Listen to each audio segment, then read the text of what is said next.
My name is Jesse Tolman, and I'm one of the newest members of Jericho Ridge.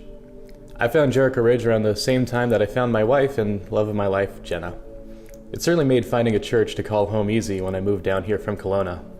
I love the environment, the atmosphere, and community that the church had, and it really brought joy to my heart, knowing that I would one day call this place home. Everyone was so friendly and so happy to finally meet the Kelowna boy Jenna had been speaking about.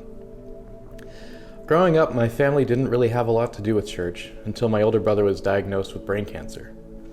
My parents leaned into the church because they didn't know what to do, and our church in Kelowna did so much to care for us and love us in the midst of our sadness.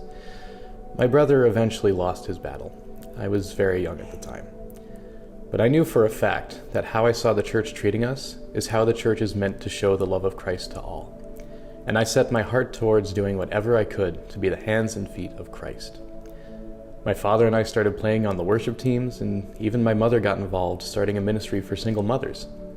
Years went on, and I got more and more involved, helping out with Vacation Bible School and becoming a youth leader.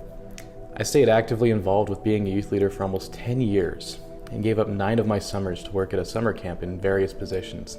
I was baptized in my 20s because it was a decision I took very seriously, and I wanted to be sure that my heart and mind were set upon the cross. I could see that God was crafting my heart and hands to serve a purpose in His kingdom.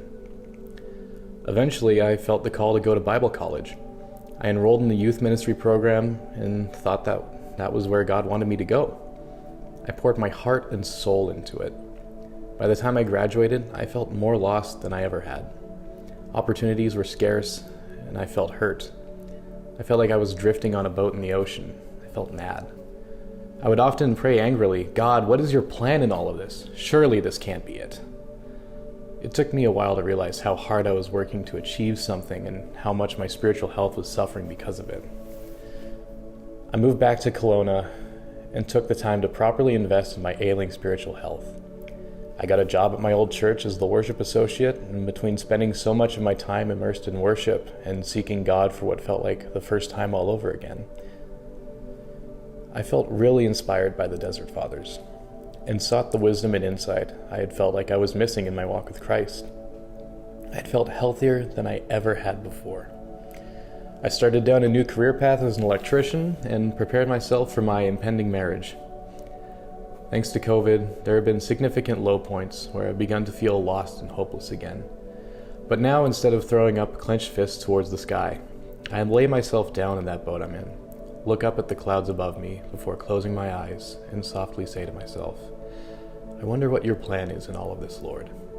I can't wait to see where your loving winds take me next." Today, I know that God has brought me to Jericho for a purpose. I love serving on the worship team and getting the opportunities to connect with other people in the congregation. I'm excited to see what God has in store for me and Jenna, and I'm so happy to be spending more time here with all of you. This is my story.